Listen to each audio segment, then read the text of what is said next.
இறையேசுவில் இனிமையான இறை திருக்குலமே, நம் ஆண்டவர் இயேசுவின் பிறப்பு விழாவிற்கு தயாரித்து கொண்டிருக்கின்ற இந்த அருமையான நாளின் 20வது நாளில் உங்களை சந்திப்பதில்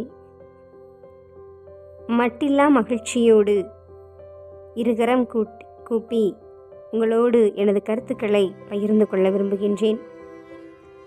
மகிழ்ச்சி என்ற இந்த 3வது வாரத்தின் மைய சிந்தனையில் இன்று நாம் மண்ணக தாய் தந்த விண்ணக மகிழ்ச்சி என்று சிறு தலைப்பில் உங்களோடு உறவாட மகிழ்ச்சியடைகின்றேன், ஆசைப்படுகின்றேன். மண்ணக தாய் தந்த விண்ணக மகிழ்ச்சி. மண்ணக தாய் நம் அன்னை மரியாள் தந்த விண்ணக மகிழ்ச்சி இயேசு கிறிஸ்து. மண்ணகத்தாய் எதை தந்தால்? மகிழ்ச்சியை தந்தால். மற்றவர்களுக்கு மகிழ்ச்சியை தருவதுதான் உண்மையான மகிழ்ச்சி என்பதனை மண்ணகத்தாய் நமக்கு எடுத்துக்காட்டி விண்ணகத்தின் மகிழ்ச்சியை நமக்கு கொடுத்தால், ஆம், மற்றவர்களுக்கு மகிழ்ச்சியை கொடுப்பதே உண்மையான மகிழ்ச்சி.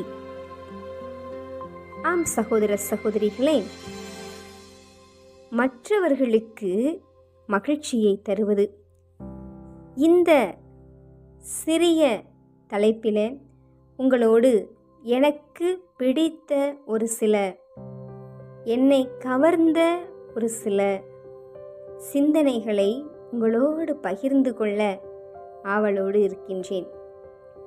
ஒரு முறை கோடீஸ்வரர் ஒருவர் நேர்காணலுக்கு அழைக்கப்பட்டார். நேர்காணல் செய்பவர், சார், உங்கள் வாழ்க்கையில் நீங்கள் மிகவும் மகிழ்ச்சியாக உணர்ந்த நேரம் எது என்று கேட்டார்.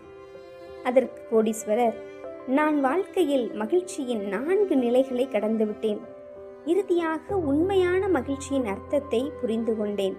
ஒவ்வொன்றாக கூறுகிறேன், கேளுங்கள் என்று கூறி, முதல் கட்டம் நான் செல்வத்தையும் வளங்களையும் குவித்தது. இந்த கட்டத்தில் நான் மிகவும் மகிழ்ச்சியாக இருந்தேன். ஆனால் நான் விரும்பிய மகிழ்ச்சி எனக்கு கிடைக்கவில்லை. நான் மதிப்புமிக்க பொருட்களையும் அரிய பொருட்களையும் சேகரிக்க தொடங்கிய போது 2வது கட்டம் வந்தது. ஆனால் இதுவும் தற்காலிகமானது மற்றும் விலை மதிப்பற்ற பொருட்களின் பளபளப்பு நீண்ட காலம் நீடிக்காது என்பதனை முழுவதுமாக உணர்ந்தேன். பின்னர் 3வது கட்டம் வந்தது. அது எனக்கு பெரிய திட்டம் கிடைத்தது. அந்த நேரத்தில் எனது நாட்டில் பெட்ரோலிய விநியோகத்தில் 95% மீது நான் கட்டுப்பாட்டை வைத்திருந்தேன். மேலும் ஆசியா மற்றும் ஆப்பிரிக்காவில் மிக பெரிய கப்பல் உரிமையாளரானேன். ஆனால் அந்த நேரத்திலும் நான் நினைத்த மகிழ்ச்சி எனக்கு கிடைக்கவில்லை. பின்னர் 4வது கட்டம் வந்தது.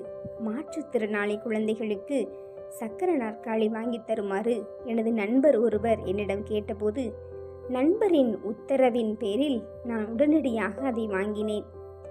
நான் அவருடன் சென்று அந்த குழந்தைகளுக்கு சக்கர நாற்காலிகளை ஒப்படைக்க வேண்டும் என்று என் நண்பர் வலியுறுத்தினார். நான் மீண்டும் மீண்டும் வற்புறுத்தியதால் ஒப்புக்கொண்டு தயாராகி அவருடன் சென்றேன். நான் அந்த இடத்தை அடைந்ததும் அந்த குழந்தைகளுக்கு நானே சக்கர நாற்காலிகளை கொடுத்தேன்.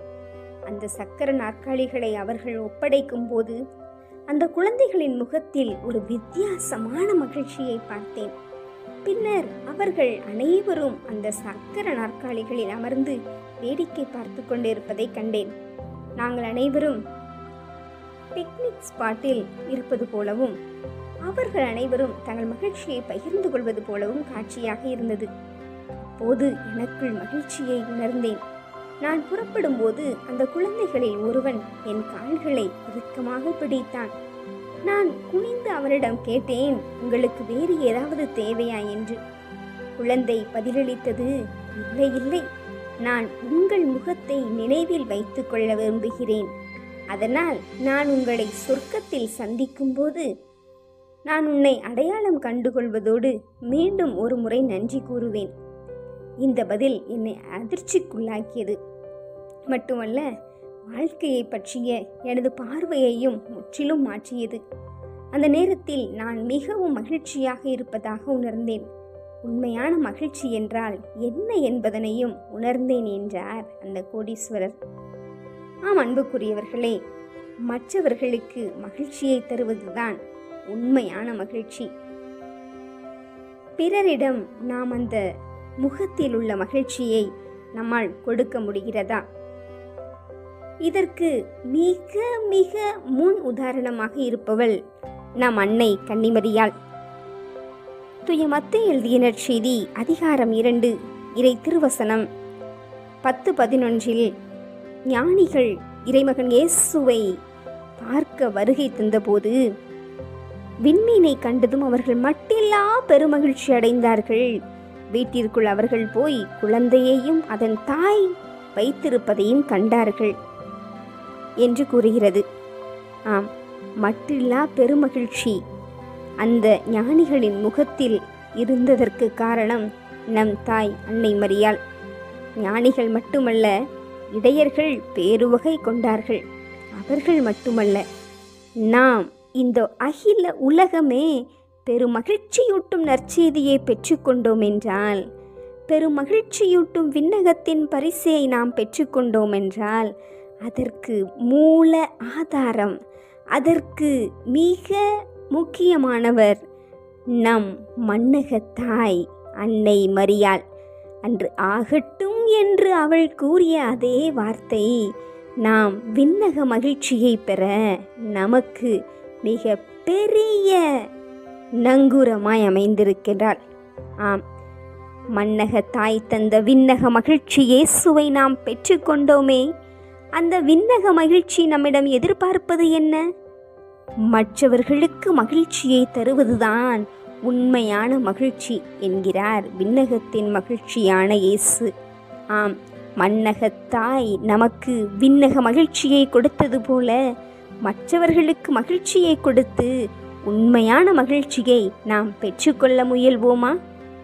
சிந்திப்போம் சகோதரமே, மகிழ்ச்சியோடு வாழுவோம். மன்னக தாய் தந்த விண்ணக மகிழ்ச்சியை மற்றவர்களில் காண முயல்வோம்.